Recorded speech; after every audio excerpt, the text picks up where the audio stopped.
A top U.S. official says the planned deployment of an advanced U.S.-made missile system in South Korea is not negotiable. Assistant Secretary of State for East Asia, Daniel Russell, warns that the deployment of the THAAD system cannot be part of talks on new UN sanctions on North Korea. This comes as the planned deployment of THAAD in South Korea has triggered large-scale nationwide protests. Both Russia and China have also voiced concern over the deployment, saying that it would jeopardize security in the Korean Peninsula, where tensions are already running high.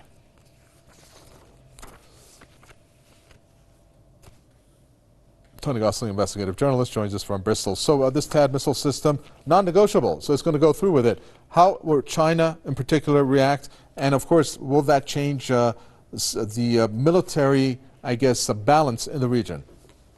Well, it's a diplomatic balance actually here that I think we should focus on, because what this shows us is that the main ingredients of the potential negotiation, the US is saying, well, that's not negotiable. So that means that they're really torpedoing these negotiations right from the word go. I mean, if they want a kind of de-escalation, then of course this THAAD missile system needs to be on the table. It's one of the most provocative things. In fact, what it does is it enables a US first strike in that part of the world. Of course, the US has these massive intercontinental ballistic missile systems, and this is the sort of thing that would stop any kind of retaliation from North Korea. So what this does is it actually gets rid of any kind of nuclear balance, this system, bringing it in.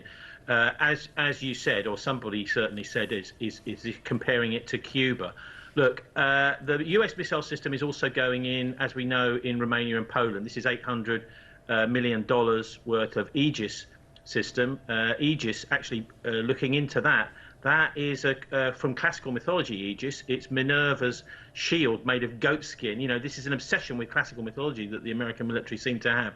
But look, they're also announced that there's a plan or there was a plan at the UN to assassinate Kim Jong-un, and this was announced at the UN. So the UN is still a very, very important forum. Of course, this time last year was when Russia began to announce that it was getting involved in Syria.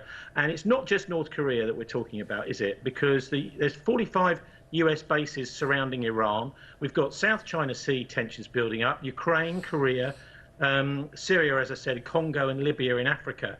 So it seems that the Pentagon is trying to bring these hotspots around the world up to the boil all around the world, because the US economy is going down. We've also, I don't know if you've seen, Deutsche Bank is in a real terrible situation. But before it does, it seems to want to use its military. And I'm afraid this is where we're heading now, is an administration in the US which has lost any kind of proper democratic accountability. Right. Even in the House, what they're saying this week is that they want to reboot the American military and spend an extra $1 trillion.